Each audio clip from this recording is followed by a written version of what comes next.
Seigneur, ta parole est grande, elle demeure à jamais.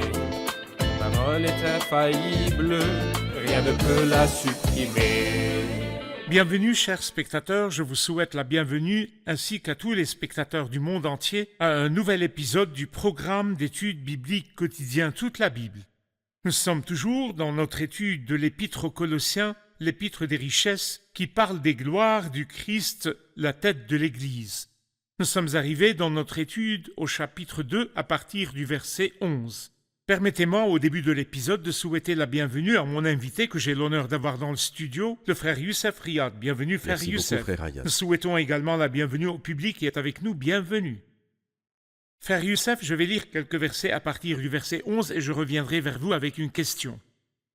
C'est en lui aussi que vous avez été circoncis d'une circoncision qui n'est pas faite par la main de l'homme, mais de la circoncision de Christ qui consiste à vous dépouiller du corps de votre nature pécheresse.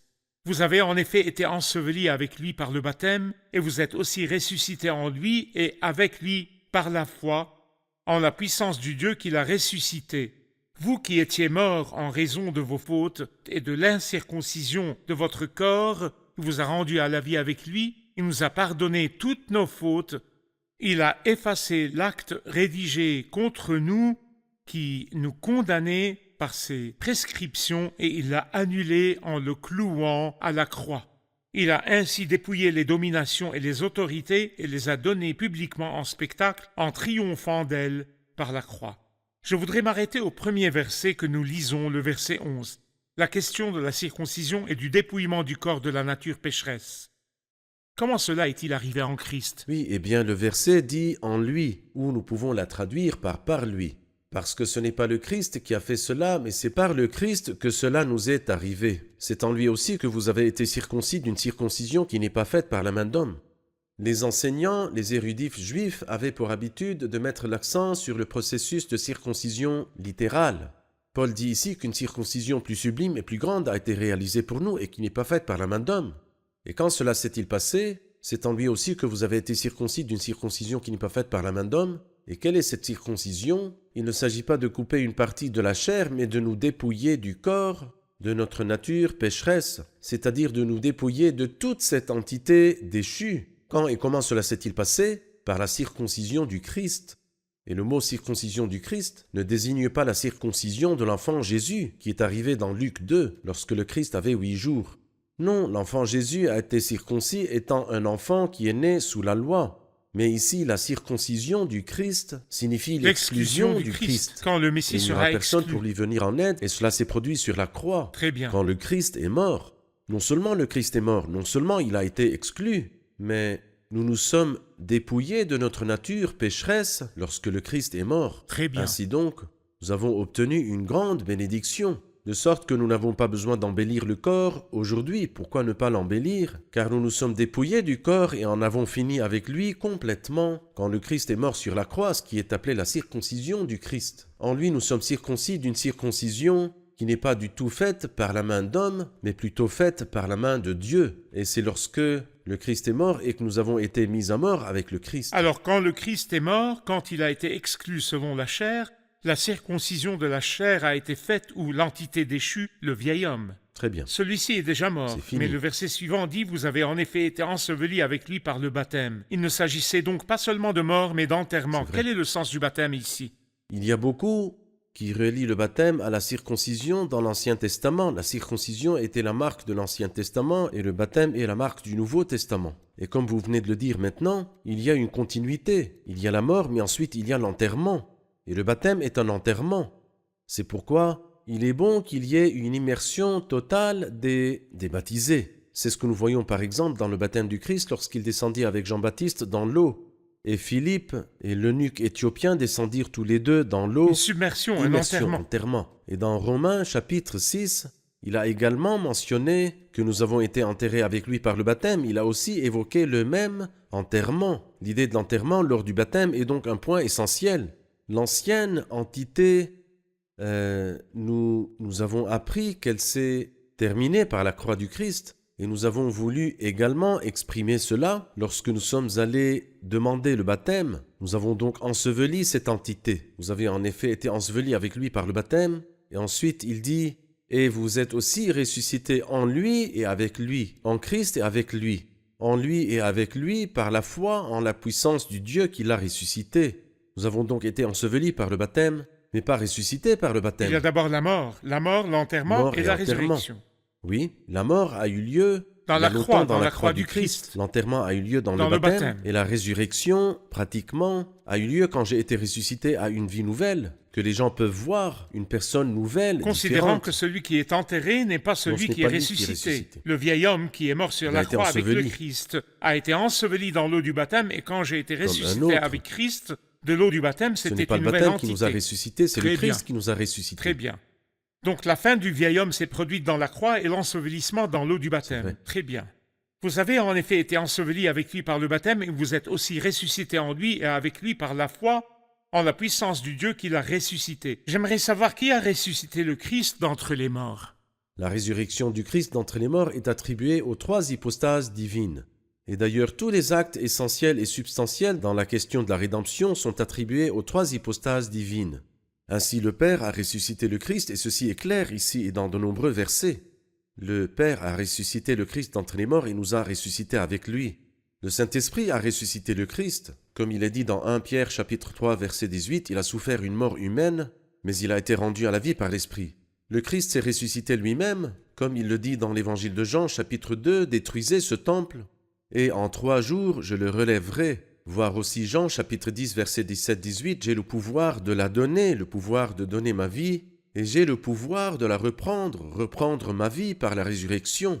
Tel est l'ordre que j'ai reçu de mon Père. » Merci, nous allons faire une pause et revenir pour prendre une question du public. Chers spectateurs, je vous retrouve après la pause, restez à l'écoute. En effet, c'est en lui qu'habite corporellement toute la plénitude de la divinité. Nous remarquons ici l'accumulation des preuves que le Christ est Dieu. Il y a d'abord sa divinité. En lui habite corporellement la divinité. Deuxièmement, il y a ce que certains appellent l'étendue de la divinité, car en lui la plénitude de la divinité habite corporellement. Enfin, ce qu'on appelle la perfection absolue de la divinité, car en lui toute la plénitude de la divinité habite corporellement. Il y a là une réponse éclatante aux théories des différentes personnes sceptiques, ceux qui nient la divinité du Christ, comme la communauté de la science chrétienne, ou les témoins de Jéhovah, ou d'autres.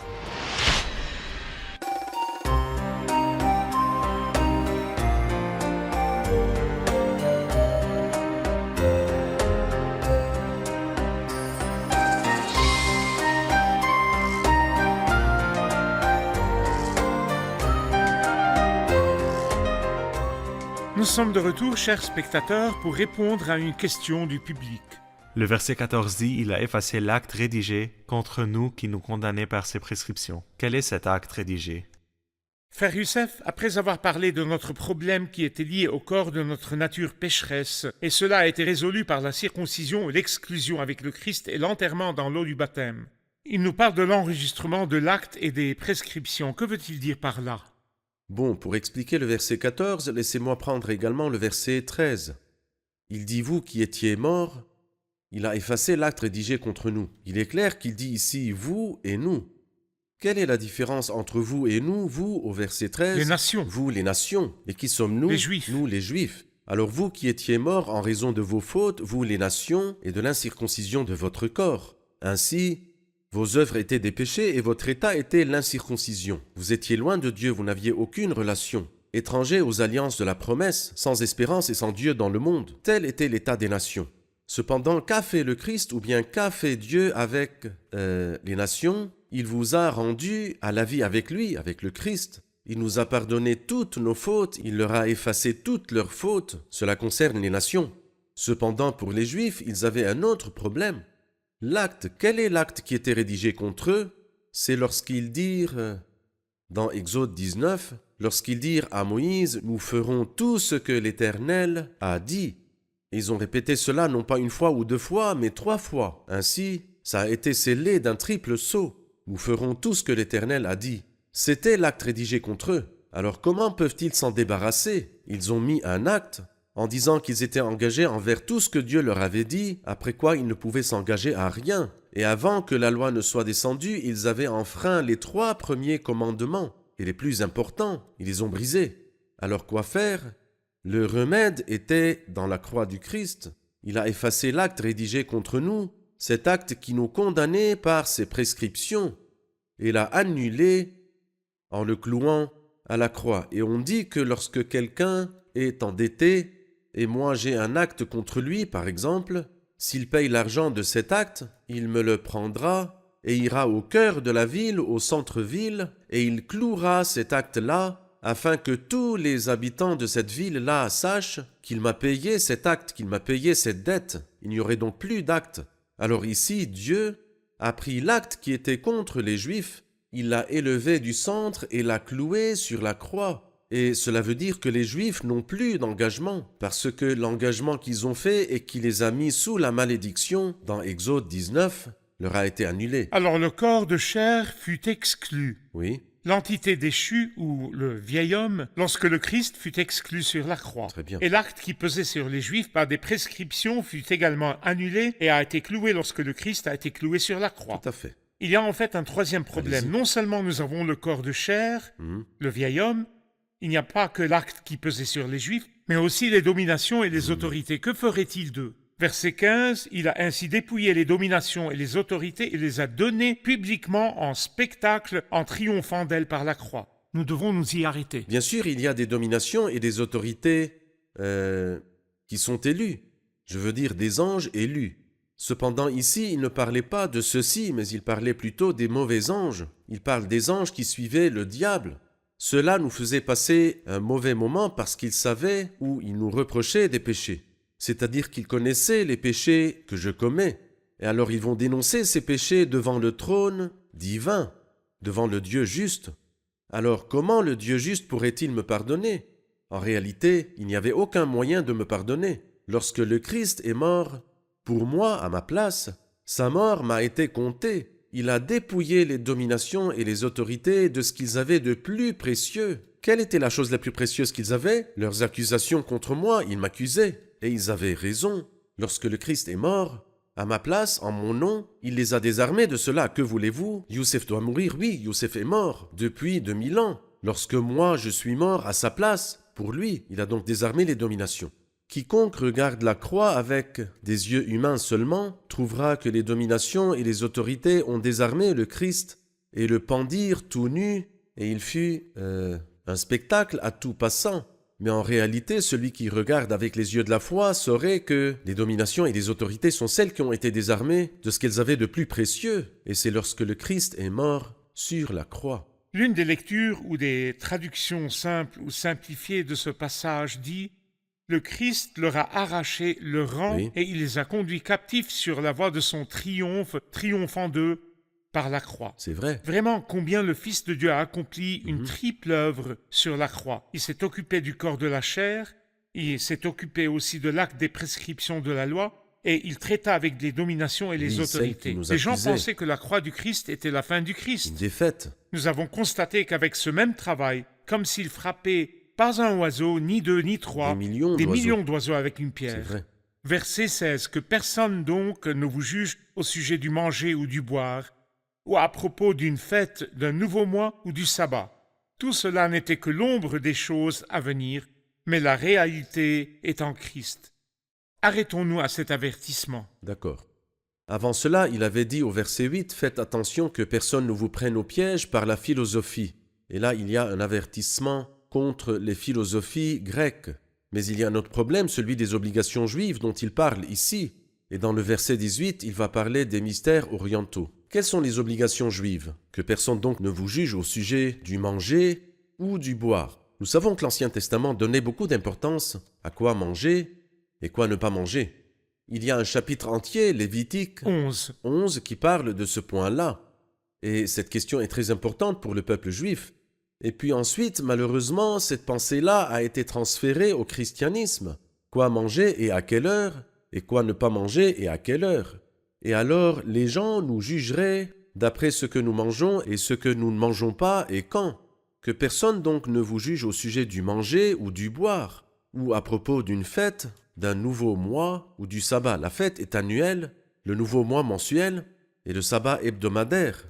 Et malheureusement, ces rituels ou ces pratiques-là ont été transférés du judaïsme au christianisme et l'apôtre Paul nous en met en garde. Pourquoi met-il en garde? Il dit « Tout cela n'était que l'ombre des choses à venir, mais la réalité est en Christ. » C'est un verset difficile.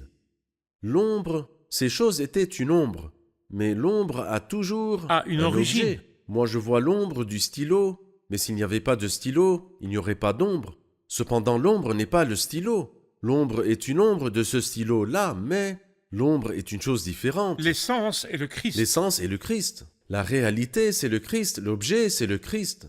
Mais l'ombre, c'est la nourriture, la boisson, la fête, le nouveau mois, le sabbat. Alors après que le Christ soit venu et que j'ai été rempli de lui, m'attacherai-je de nouveau aux ombres? Quand elles étaient licites dans l'Ancien Testament, elles étaient une ombre du Christ qui allait venir en réalité, et le Christ est Christ venu, est venu, est-ce que nous l'essence. gardons l'ombre? Bien sûr.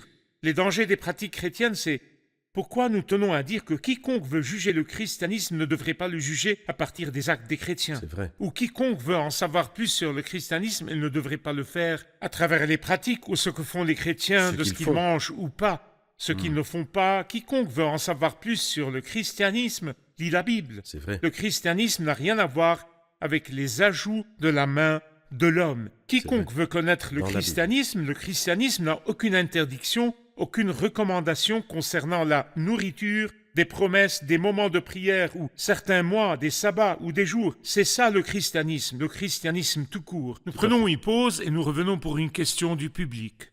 Chers spectateurs, je vous retrouve après la pause. Restez à l'écoute.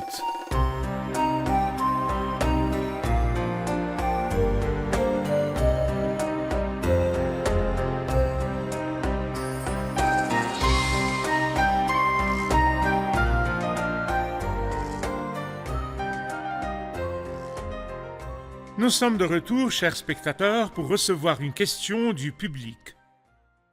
Le verset 18 dit que personne par son goût d'une fausse humilité et du culte des anges ne vous prive de la victoire. Plongé dans ses visions, un tel homme est sans raison enflé d'orgueil sous l'effet de ses pensées toutes humaines. Nous aimerons une clarification. Oui, expliquez-nous ce verset, frère Youssef. Oui, eh bien, c'est la 3e fois où l'apôtre Paul avertit. Et avant cela, au verset 8 ainsi qu'au verset 16, il dit aussi que personne ne vous prenne au piège, que personne donc ne vous juge. Et la 3e fois, que personne ne vous prive de la victoire qui est le prix à la fin de la course, que personne par son goût d'une fausse humilité ne vous prive de la victoire. Mais quel est le problème avec l'humilité? Et par la suite, lorsque nous arrivons au verset 23, il dit ils ont une apparence de sagesse car ils indiquent un culte volontaire de l'humilité. Où est le problème avec l'humilité? Non, ici, l'humilité n'est qu'une apparence d'humilité, mais pas une vraie humilité. Une image. Une image d'une fausse humilité. Alors étant obéissant à Dieu, et parce que j'obéis à Dieu, par exemple, je dis que je suis sauvé. Est-ce de l'orgueil? Certains disent oui, si vous dites je suis sauvé, c'est de l'orgueil. Dis plutôt je ne sais pas. Comment? Je nie ce que Dieu dit, juste pour être humble, et c'est pourquoi Dieu dit le message de la croix est une folie pour ceux qui périssent, mais pour nous qui sommes sauvés, il est la puissance de Dieu. Et le Christ a dit à la femme pécheresse, il lui dit « Va en paix, ta foi t'a sauvé ». Si on lui demandait « Madame, êtes-vous sauvée ou non ?» répondrait-elle « Non, je ne sais pas si je suis sauvée ou non. Pourquoi? Mais le Christ t'a dit que tu étais sauvé. Est-ce là de l'humilité quand je nie la parole de Dieu et quand je méprise la parole de Dieu? C'est une image d'humilité, une forme d'humilité. Comme quoi, par exemple, quand je m'adresse directement à Dieu, qui suis-je? Non, j'irai plutôt vers un homme et l'homme me livrerait à un ange et l'ange m'enverrait à un archange. Est-ce l'humilité? Non, ce n'est pas de l'humilité. Il s'agit là d'un déni de l'enseignement essentiel de l'épître aux Et une Colossiens. insulte au Christ. Et une insulte au Christ. C'est pourquoi il leur dit que personne par son goût d'une fausse humilité et du culte des anges, et quelle est la suite, ne vous prive de la victoire. Pourquoi adore-t-il les anges? Parce que ce n'est pas de mon niveau d'adorer Dieu. Alors j'adore un ange, et ensuite c'est l'ange qui adorera Dieu, car c'est lui qui peut atteindre Dieu. Mais moi, c'est là la fausse humilité. C'est l'humilité qui ne marche pas, qui est sans valeur et qui insulte Dieu. C'est pourquoi il leur dit que personne par son goût d'une fausse humilité ne vous prive de la victoire. Et ensuite, il dit plongez dans ces visions. Avez-vous compris? Tu as eu une révélation. N'est-ce pas la révélation biblique que nous avons? Alors vous inventez des choses de votre tête, oui, il y a des gens qui inventent des choses de leur tête. Donc plongez dans ces visions, un tel homme est sans raison enflé d'orgueil. Voyez-vous ici, il nous parle d'humilité et ensuite il dit sans raison enflé d'orgueil. L'humilité est fausse, mais la vérité est qu'il est enflé d'orgueil sous l'effet de ses pensées humaines. Ceux qui étaient autrefois à la piscine de Bethesda s'attendaient à ce qu'un ange leur remue l'eau. C'est Ils vrai. avaient placé leur espoir dans un ange. C'est juste. Le Fils de Dieu est venu vers eux, Il n'y un avait pas seul en besoin. a profité. Oui. Il les accepta autres, les paroles du Fils de Dieu. Et ceux qui avaient encore leur espoir dans les anges, peut-être qu'ils sont morts près de la piscine. Exactement. Frère Youssef, je trouve ça bizarre. L'épître aux Colossiens est-elle accessible à ceux qui adorent les anges jusqu'à présent? Je veux dire, les églises qui enseignent l'adoration des anges et les maisons qui adorent les anges ont-elles la même Bible que nous? Et il y a la lettre aux Colossiens, Ils ne la l'ouvrent-ils lisent pas. Et s'ils la lisent, ils ne la comprennent pas. La croient-ils? S'y soumettent-ils? C'est là la question. Vous avez une Bible, c'est très important. L'ouvrez-vous ou le mettez-vous en guise de bénédiction au salon? Ou bien le mettez-vous sous l'oreiller pour chasser les cauchemars? Ou le lisez-vous en y obéissant? Comprendre et obéir. La révélation de tes C'est cela. paroles est claire, elle donne de l'intelligence à ceux qui manquent d'expérience. Quand il parle du culte des anges, plongé dans ses visions, un tel homme est sans raison enflé d'orgueil sous l'effet de ses pensées toutes humaines. Et il ne s'attache pas à celui qui est à la tête, c'est pourtant d'elle que tout le corps bien nourri et solidement assemblé par ses articulations et ses liens tire la croissance que Dieu donne. Il a parlé de la tête ici, puis il a donné quelques descriptions de ce que la tête fait au corps. Donnez-nous-en une idée. Eh bien, pourquoi nous rappelle-t-il encore une fois que le Christ est la tête? Car avant cela, il a dit, le chef de toute domination et de toute autorité. Il est le chef de tous les anges. Il a reçu la soumission des anges, des autorités et des puissances. Et le Christ est mon chef, ma tête. Alors est-ce que moi, en tant que membre, l'un des membres du corps du Christ, j'irai m'incliner devant un ange, tandis que le Christ est ma tête, lui qui a reçu la soumission des anges, des autorités et des puissances? Je vous exhorte, vous qui pouvez penser clairement, auriez-vous du bon sens? Pour quelle raison alors nous a-t-il dit que le Christ est notre chef?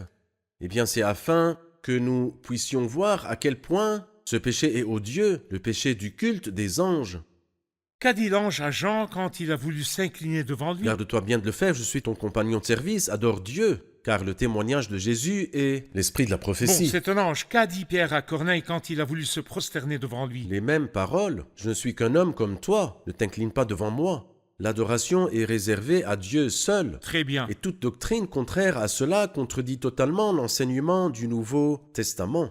Verset 20. Si vous êtes morts avec Christ aux principes élémentaires qui régissent le monde, pourquoi, comme si vous viviez dans le monde, vous soumettez-vous à toutes ces règles? Ne prends pas, ne goûte pas, ne touche pas. Elles ne concernent que des choses destinées à disparaître dès qu'on en fait usage. Il s'agit bien là de commandements et d'enseignements humains. Ils ont en vérité une apparence de sagesse, car ils indiquent un culte volontaire, de l'humilité et le mépris du corps, mais ils sont sans aucune valeur et ne servent qu'à la satisfaction personnelle.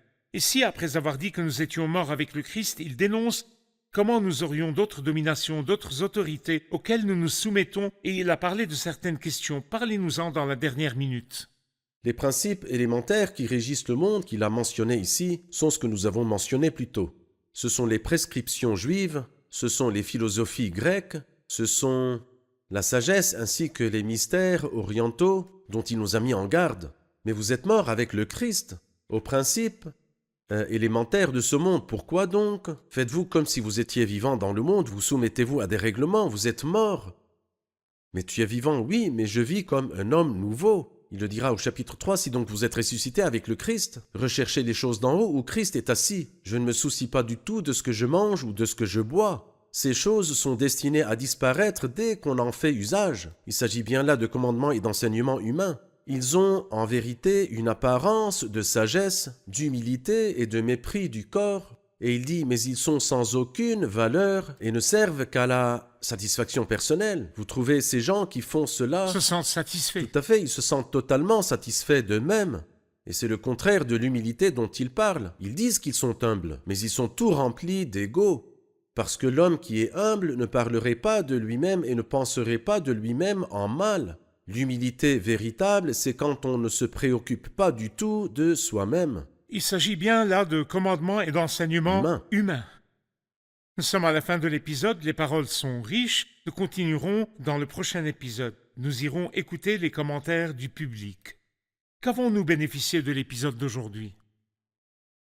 La mort est censée être la fin de chaque homme, mais le Christ est fort dans sa mort.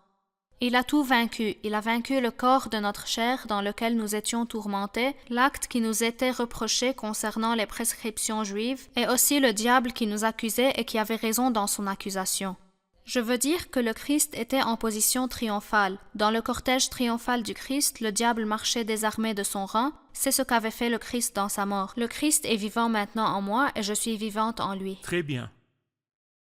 Combien de fois j'ai vu beaucoup de gens dans le christianisme faire des choses contre lesquelles l'apôtre Paul nous avait mis en garde, comme adorer les anges et bien d'autres choses. Et parfois je pensais qu'ils ne sont peut-être pas au courant ou que d'autres personnes leur disent de faire cela. Mais comme vous le dites, la Bible est dans chaque maison, la vérité existe et elle est la responsabilité de chacun et il y sera jugé à la fin. C'est vrai. Nous remercions le Seigneur car le christianisme est dépourvu de toute recommandation ou de tous interdits. Nous nous soumettons à la Bible, personne ne peut nous juger au sujet du manger ou du boire. Très bien. Sylvie? Peut-être que lorsque l'idée que le Christ est la tête devient très claire pour nous, alors beaucoup de choses deviennent faciles à faire. Il serait facile que nous ayons une vraie humilité, pas une fausse humilité, et de comprendre ce qui est bien ou mal puisque nous avons un point de référence qui est la tête, et pas l'être humain ni des mots. Mais il y en a un seul qui est digne, car il a fait beaucoup de choses pour être la tête, alors on l'insulte quand on se décentre de cette vérité. Très bien. Merci, que Dieu vous bénisse. Merci frère Youssef, que Dieu vous bénisse.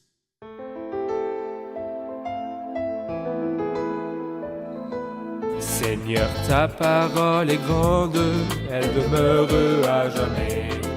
Ta parole est infaillible, rien ne peut la supprimer.